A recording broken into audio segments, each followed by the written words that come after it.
Hey everybody, it's Mike Frieder here with On-Call Compliance Solutions, and you guessed it, I'm back with another compliance tip of the week. This week we're talking about CMMC Control IA.L1-3.5.2. Authenticate or verify the identities of users, processes, or devices as a prerequisite to allowing access to organizational systems. Imagine that. You have to actually be identified to get in.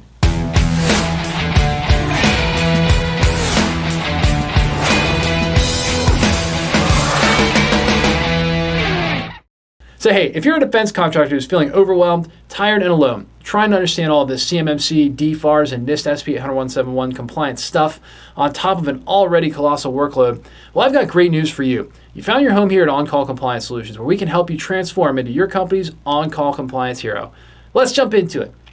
CMMC Control IA.L1-3.5.2. That's a mouthful, but a bigger mouthful is the word Authenticate. That also is a mouthful. Between them, there's like 15 syllables there. I can't even count how many syllables that really is, but it's like 2 words that looks really long to me, and I'm still talking about them.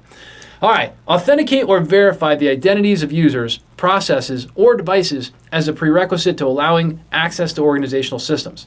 This control works to define the image of how a system should operate when it is compliant. So again, really all they're doing is they're just sort of painting you a picture of what it's okay to look like if a system is going to hold CUI. In order to gain access, any device or user or process should have to validate who or what it is to gain access, not just be plugged in and magically start working. So again, it's not okay to have open file shares. It's not okay to just have things on the network that anyone could plug in and access, and that's what this control defines. Now let's see what the assessors are looking for on this one. 3 points of assessment they're looking for. Number one, determine if the identity of each user is authenticated or verified as a prerequisite to system access. So, is it? Great question. I don't know.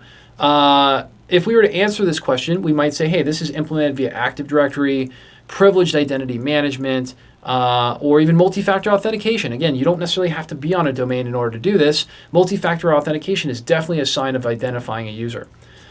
Assessment point number 2, determine if the identity of each user, each process acting on behalf of a user is authenticated or verified as a prerequisite to system access. This is implemented via Active Directory, Privileged Identity Management, and MFA. Again, same sort of mechanisms will act to also authenticate the processes. Now, assessment point number 3, determine if the identity of each device accessing or connecting to the system is authenticated or verified as a prerequisite to system access. Okay. So again, now it's about the device. System devices accessing CUI are tokenized as a part of the multi-factor authentication process. Now that's the example that we happen to give using the idea that your device has somehow been tokenized. Great example is Office 365 GCC High. Again, we can help to tokenize that device as a part of the authentication process. Are there other ways to do it?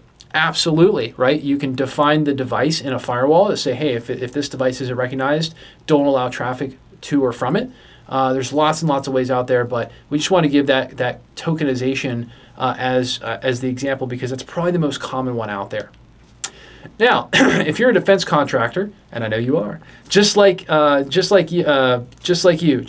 screw that one up, but I'm going to keep on rolling because we only do these videos in one take. We don't have time for more takes. We got no time for that. So we'll just start over again while I make everybody in the background laugh.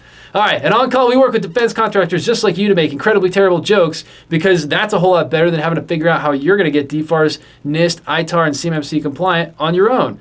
And if you're like me and this compliance stuff just got dropped into your lap like a seagull on a sunny day, the good news is we teach you how to level up and be a proper on-call compliance hero for your company. Eliminating gaps, gray areas, and getting this solved, all we show you how to leverage compliance as your secret weapon to land more defense work with higher profit margins. Now that's what becoming an on-call compliance hero can do for you. Like I'm saving this video by doing it in one take. Yes! Looking for more help getting compliant? Our compliance experts are always on call for you. Visit cmmccompliancesecrets.com or check out the bio below for links to get help right now. And if you love the content we're putting out here or me saving videos from having to be edited like 50 times, well, guess what? You can help us out by giving us a big thumbs up on that like button below, or even better, help us out, Hulk smash that subscribe button to get the latest compliance content as soon as our compliance nerds roll it out. Until the next compliance tip, my friends, stay safe and secure out there, and hit us in the comments below to let us know what you'd like to know more about when it comes to information security and compliance. And I'll see you on the next one.